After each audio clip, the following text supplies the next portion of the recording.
This is not a place for you. The CEO's wife's voice reverberated through the still workplace. Ha ha, you're fired. The CEO, who was standing close by, then snorted and remarked, That's right. Ha ha, you're fired. I had had enough of the CEO and his wife's constant patronizing behavior toward me. They had no justification for treating me that way, but later on, they would come to regret what they had done. John is my name. My age is 25. I was hired by Sakaki Corporation, a components manufacturing close to my parents' house, when I graduated from high school. Sakaki Corporation is a small business run by a family. My parents' house is only a short walk away, and the money is decent. I choose to work for this company for that reason. But from the beginning, my mother didn't want me to work for Sakaki Corporation. The explanation is that my mom knew the president's family well because she and the company's president were classmates in elementary school. Will you actually be joining Sakaki Corporation? My mother often encouraged me to reconsider joining, saying, It's not too late to change your mind. Nevertheless, in spite of her protests, I chose to join Sakaki Corporation. She was quite opposed to me joining Sakaki Corporation, and I didn't understand why until I started working there. I arrived at work with excitement on my first day. I had no notion that this was the start of misery at the time, but I was really looking forward to what my life as a working adult would be like. The president's wife was waiting as I walked into the factory, and she gave me a disdainful look. 30 minutes before work begins, new hires must arrive at the factory. High school graduates know it, don't they? It's only common sense. No, I was unaware of that, but did she really need to point out that I had graduated from high school? It's brutal. I bowed profoundly to the president's wife and said, I'm so sorry. I'll be more careful from now on. Then, behind me, I heard a man's voice. I turned around out of instinct. He was a tall, thin man whose visage was remarkably like that of the president's wife. Hey, are you the lowly educated new guy? Haggling. I had run out of things to say. Even though I barely completed high school, I don't need to openly declare that I have little education.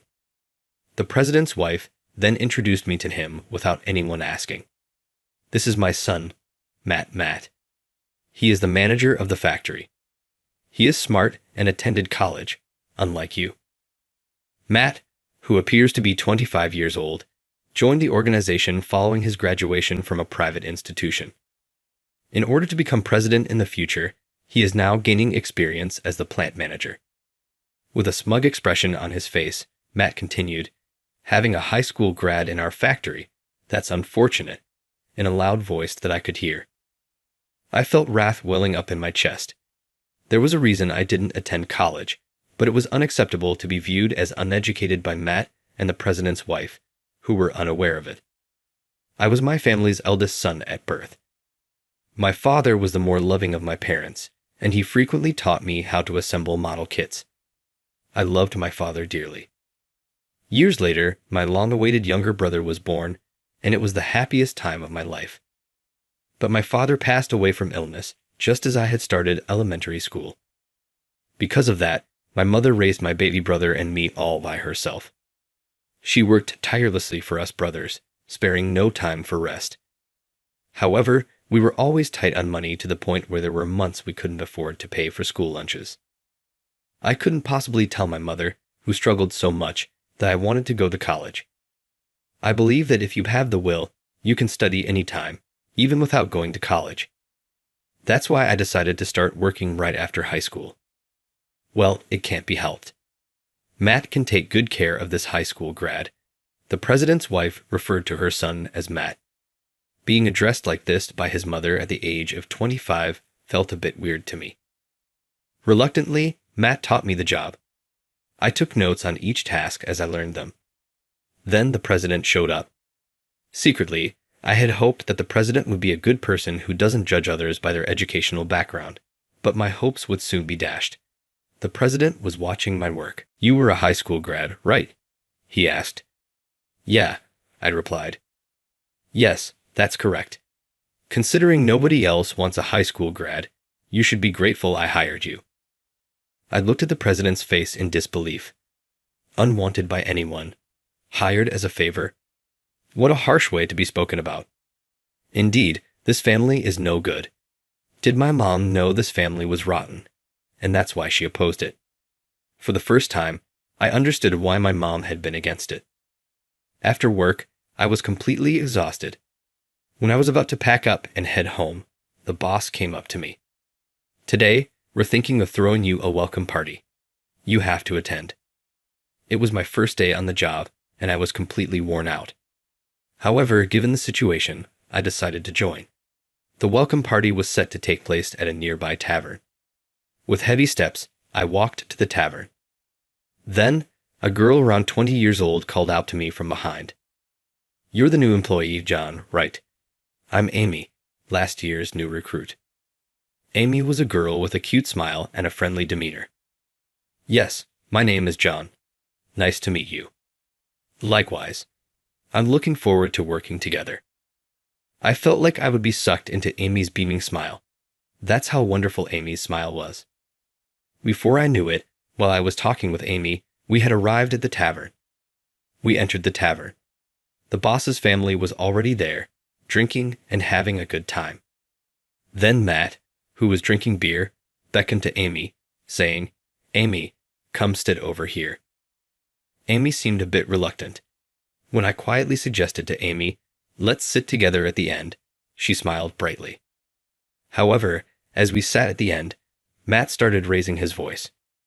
"Everyone, I'm going to introduce this year's new employee. Come on, stand up, Matt." Matt instructed me to stand up. I stood up and looked at everyone's faces. All the employees were looking at me with interest. Then Matt introduced me with shocking words. The next moment, this guy's name is John. He's the new hire with just a high school diploma and no skills. I think he's really useless because he's just a high school grad. But don't worry, I'll cover for him if anything happens. We'll just fire him, so he might not work here that long. Lol, it was the most humiliating introduction I had ever received in my life. No one had ever called me unskilled because I only had a high school diploma, and I had never thought of myself that way. All I could do was clench my fists and hold back my anger. Gradually, my anger turned into sadness. Seeing this, Amy looked into my face and said in a low voice, "What's wrong with being a high school graduate?" I can't believe someone would say that, showing her anger. Then Matt, in a good mood from drinking, came over. "Hey, I'm the one who sits next to Amy. Move over, high school grad." Matt put his arm around Amy, who was trying to resist. "Amy is going to be my wife in the future. You, a mere high school grad, shouldn't be talking to her so casually." Matt spoke with a sense of pride, but Amy's face wasn't smiling at all. In fact, she looked puzzled. It was clear that Matt was interested in Amy, but the feeling was not mutual. That much was obvious. However, who Matt liked was of no importance to me.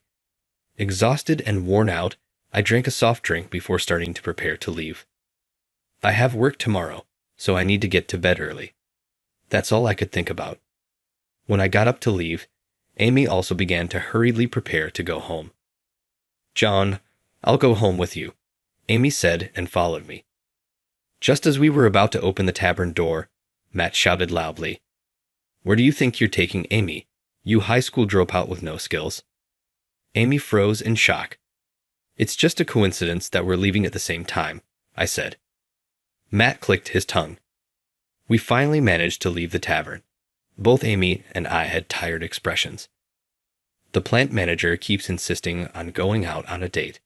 I've told him I'm not interested at all. I see.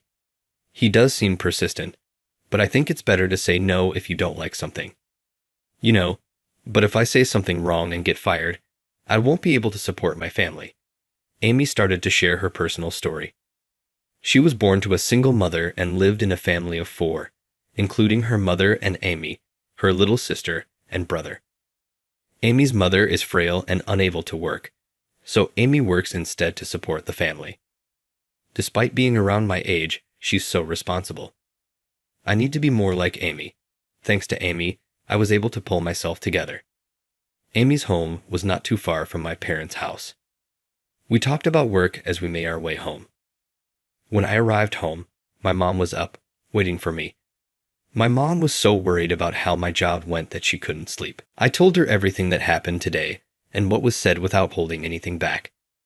Then my mom frowned. That family really is strange. I can't forgive them for calling you incompetent, though. She then told me about the past. When she was in elementary school, the president of Sakaki Corporation was her classmate. Despite everyone else walking to school in groups, the president was picked up and dropped off in a luxury car by his parents. Apparently, his parents would show up at the slightest issue. For instance, during fights, his parents would appear and punish the other party. The president, having been spoiled, always seemed to look down on people. Therefore, it's likely that Matt's tendency to look down on others comes from his parents' influence. I oddly found myself understanding this. My mom said I could quit my job any time, but I felt that if I quit now, I would definitely regret it. So, I decided to stick it out, determined to do whatever it takes. The next day, when I showed up at work, Matt was in a particularly bad mood, probably because I went home with Amy yesterday and he didn't like it. Then the president, noticing this, glared at me. "John, didn't you learn in school not to take what's not yours?" Lol. This is why I dislike high school grads, the president's wife snickered through her nose. I couldn't believe my ears. I have no recollection of taking Amy away from Matt. Moreover, Amy is not Matt's property to begin with. What are these people talking about? I do intend to do my best at this job, but can I really manage? I suddenly felt very anxious. The condescending remarks and terrible attitudes from the president's family continued daily. So the days went by, and 5 years passed. I'm still working at this company. The president's family is still terrible to me, but I've managed to develop the ability to ignore it. Even when the president's family said unpleasant things, I learned to let it go in one ear and out the other, which made my job easier. In these 5 years, a few new employees, who are my juniors, have joined the company. 2 of them, like me, are high school graduates. Because of that, the president's family started looking down, not just on me, but on them too. High school grads are just a bunch of incompetents. The president's harsh words were hurting the new employees.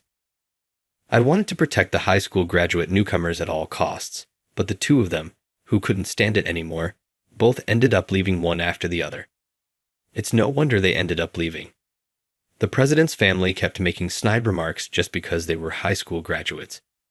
And yet, they constantly complained about not having enough employees, as if it were their catchphrase. Really, whose fault is it that we're short on people? Couldn't they offer a few more kind words to the new employees? I was feeling frustrated. Then one day, the president came to the factory in a flurry. He was talking to the person in charge of designing parts. The person looked troubled and shook their head. However, the president started raising his voice. "If this isn't finished, All Corporation says they can't continue doing business with us. This company is finished. Get it done by the end of this week. Otherwise, we'll lose to our rival, Brown Industries." All Corporation accounts for a large portion of Sakaki Corporation's profits. It seems we became obligated to develop a new part at the request of All Corporation. If the development doesn't go well, All Corporation will start doing significant business with our rival, Brown Industries. If that happens, our company is done for. Seeing the president clearly in a panic, I felt a sense of crisis. I approached the person in charge of part design. I had the design drawings for the part in my hand. The person in charge looked troubled. "Finishing this by the end of the week is just too unreasonable," they sighed. I leaned in to look at the design drawings and then at the person in charge. "Is this how the design is supposed to be? Can I try making this part?" I asked, a bit excited. The person in charge looked at me with a surprised face. Their expression said it all. There's no way a high school graduate like me could make this part. I've always been good at this kind of work, but this isn't the toy, you know. "I understand. Just let me try."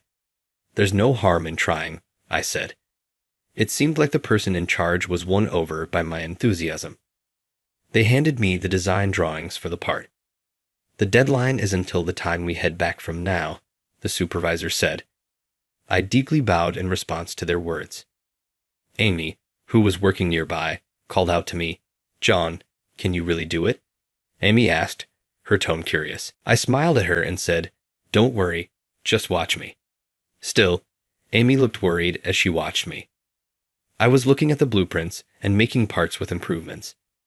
Halfway through, Matt also started watching my work. Next to him was the CEO. There's no way a high school grad can make these parts, right? Said the CEO. Despite saying so, both of them were watching my work. I was connecting small parts together and shading them down as I worked. It's finished.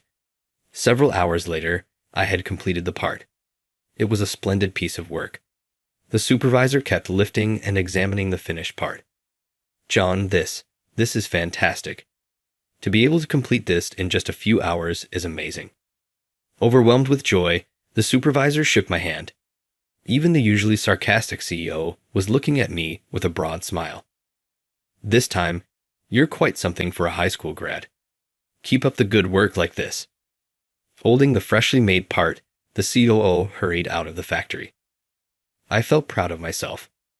No matter how difficult something may be, by taking on the challenge, sometimes you can see the light. I thought deeply.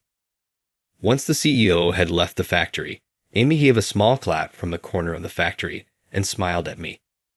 Amy has always been on my side. Being able to endure whatever the CEO's family says to me at work is also thanks to Amy's support from the shadows.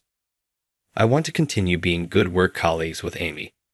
I was thinking about this while working. From this day on, I started to be involved in the development and designing of new parts. The work now is far more enjoyable than before. No matter what the CEO's family says, I find fulfillment in my work and spend my days feeling motivated. John, you've been looking really lively lately. Amy talked to me with a full smile. Whenever I see Amy smile like this, for some reason, my heart skips a beat.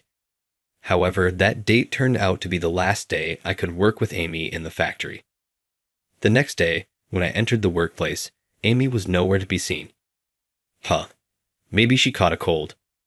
I thought. It was strange, but I was sure she would come to work the next day, so I naively thought. But Amy didn't come to the company the next day, nor the day after that.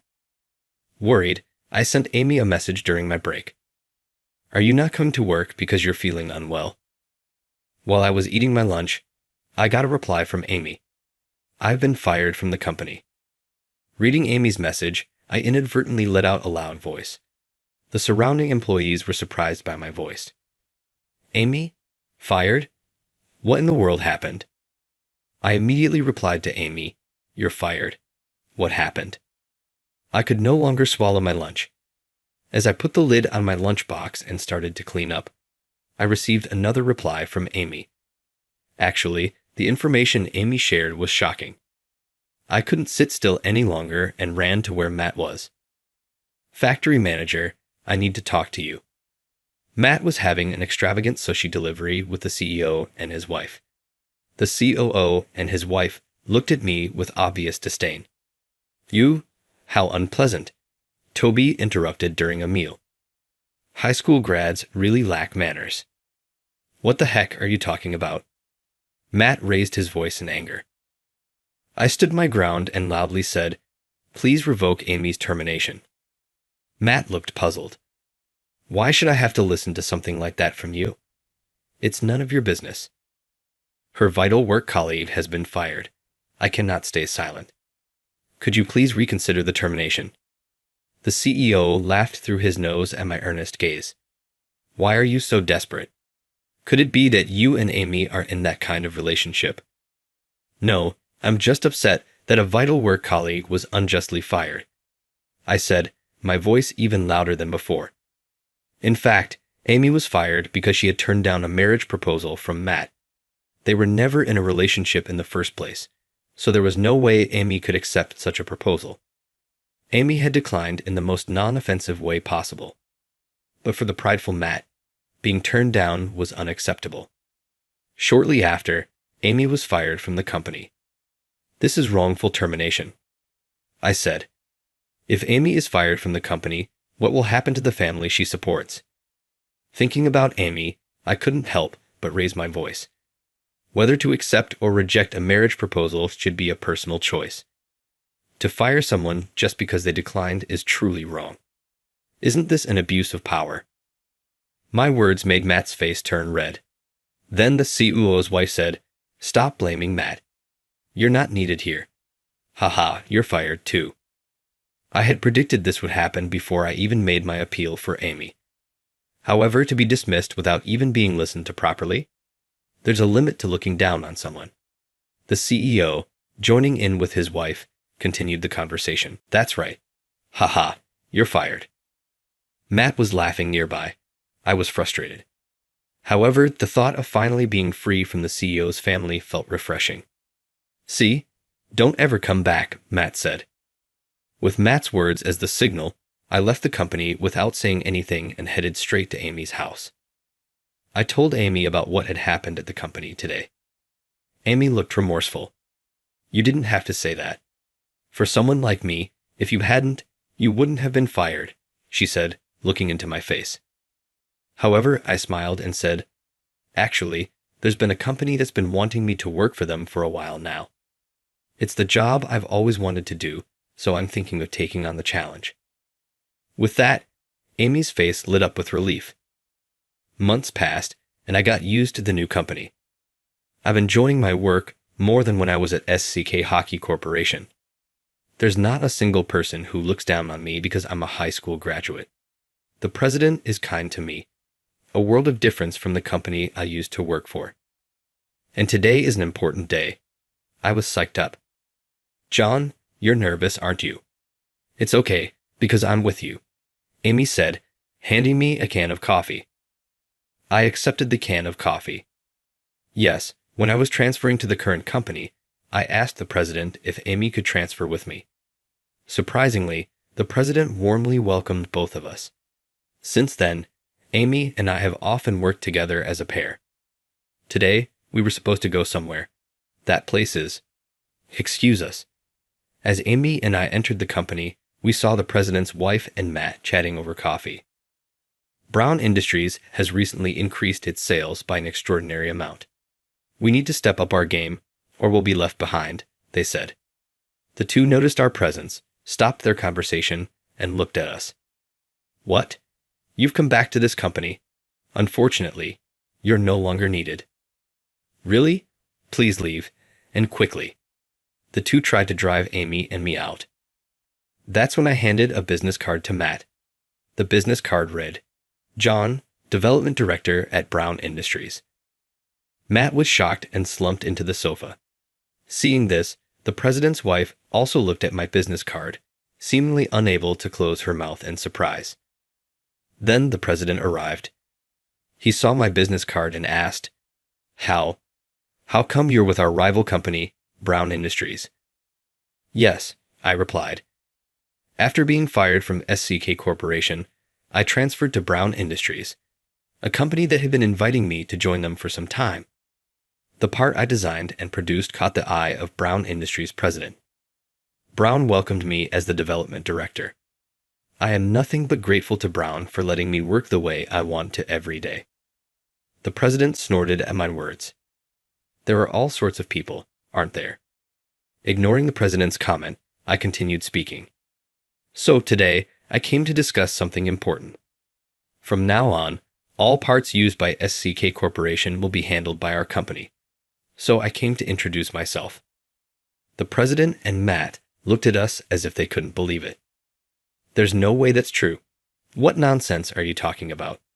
Just because we fired you, you think you're getting revenge. This isn't revenge at all. Come up with a more believable lie." I sighed and said, "I'm not lying. So please feel free to call SCK Corporation and check." The president immediately began to make the call. "Thank you for always your support." About the deal." "What? Why is that?" "Understood." The president hung up the phone, looking stunned. "Dad, what happened? These people are lying, right?" The two pressed the president for answers. Then, weakly, the president said, "What they're saying is true. From now on, all parts will be ordered from Brown Industries. Our company is finished. Why did they suddenly decide to order exclusively from Brown Industries? Matt asked, not satisfied with the explanation. Looking down, the CEO said, "It seems the parts from Brown Industries are closer to what SDK Corporation needs." The CEO's wife and Matt were disheartened. Then the CEO clung to me. "Who's developing and designing the parts at Brown Industries?" Amy looked at my face and nodded. "The person you've been calling incompetent and uneducated, John, is the one designing everything," Amy loudly declared. The CEO's eyes widened as he looked at me. I involuntarily averted my eyes from the CEO and then signaled to Amy. "Well, we've said what we needed to say, so we'll be taking our leave." I left a company with Amy, and then the CEO desperately chased after us. I was startled because the CEO had such an intense expression. "Wait, please. Why did you quit? I'll raise your salary. Just come back immediately." The CEO grabbed my arm and wouldn't let go.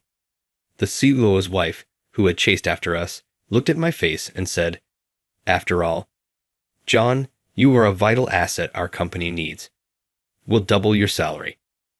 Despite having looked down on me for my lack of education, this is their tune now that they see I can benefit the company. I tried to remain calm, even though I was furious. "And sure, but my annual salary is $1 million, I said. The CEO was so surprised by my words that he sat down right there. "Surely, you can't be serious about $1 million. "It's true," I replied. "John has been developing parts for various companies, not just for our corporation, but also at Brown Industries. Thanks to that, Brown Industries' profits have been skyrocketing." Matt and the CEO's wife fell silent. They both knew that Brown Industries had been doing well recently. That's probably why they were convinced by Amy's story. But still, the CEO persisted in appealing to me. "Please, would you consider coming back to my company once more? Amy is welcome to join as well, and I'll make sure you're both treated as executives." Amy and I sighed. "After firing John and me, you have the nerve to say that?" Amy snapped. "It's too late to change your attitude now. We don't want to work under cold-hearted people like you." With that, we left. The CEO's family was stunned by Amy's words. Then Amy pulled on my arm, and we left Sakaki Corporation. From inside, we could hear what sounded like the CEO's cries echoing, but neither Amy nor I ever looked back. That felt refreshing. "Now those people won't be showing their faces around anymore," Amy said. I nodded slightly at Amy's words. However, there was one thing that didn't sit right with me. It was about the employees left behind at Sakaki Corporation. Whether the CEO's family went to hell was none of my business, but I did want to rescue the innocent employees. So, I negotiated with Brown to see if Brown Industries could take in all the employees from Sakaki Corporation. Surprisingly, Brown readily accepted my proposal. Shortly thereafter, Sakaki Corporation went bankrupt, and as promised, Brown Industries took in all the employees who had worked at Sakaki Corporation. "John, thank you. Now I can take care of my family." The employees thanked me with tears in their eyes. I was really glad I could be of help to everyone. I felt truly relieved. 2 years passed. As for what happened to the CEO's family, Matt attempted to start a new company using the CEO's hidden assets, but failed to make it work, ending up with increasing debts. Eventually, that company too went bankrupt. What remained was a significant amount of debt. Matt is now working 3 part-time jobs from early morning until late at night to pay off the debts. Meanwhile, both the CEO and his wife have also started working part-time jobs to help pay off Matt's debts. Their struggles with the unfamiliar life of part-time work do look somewhat pitiable, but it's probably karma. I hope they learn to cherish those around them and lead a better life from now on. As for me, about the next project, I'd like to entrust it to you again, if that's okay. "Yes, of course. I'll do my best," I replied. Work is going smoothly, and I have even more responsibilities than before. Along with that, my salary has increased. The trust I get from President Brown is also stronger. Sometimes, I wonder if it's really okay to enjoy my work this much because it's so fun. Can you take care of N today? I think I'll have to work overtime. Sorry, there's some hamburger steak I made in the fridge, so please eat that. Okay, good luck with the overtime. I got ready to go home and stopped by the daycare to pick up my daughter, Anne. Yes, Amy and I have been married for 2 years now. When we decided to get married, both of our mothers cried tears of joy. At that moment, Amy and I were delighted to have been able to make our parents so happy.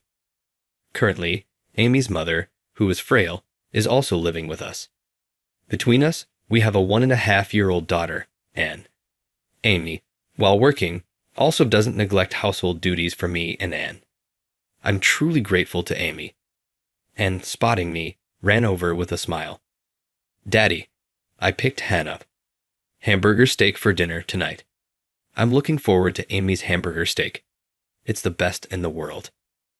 Thinking such thoughts, I started my way home. I plan to continue cherishing my family and dedicating myself to work.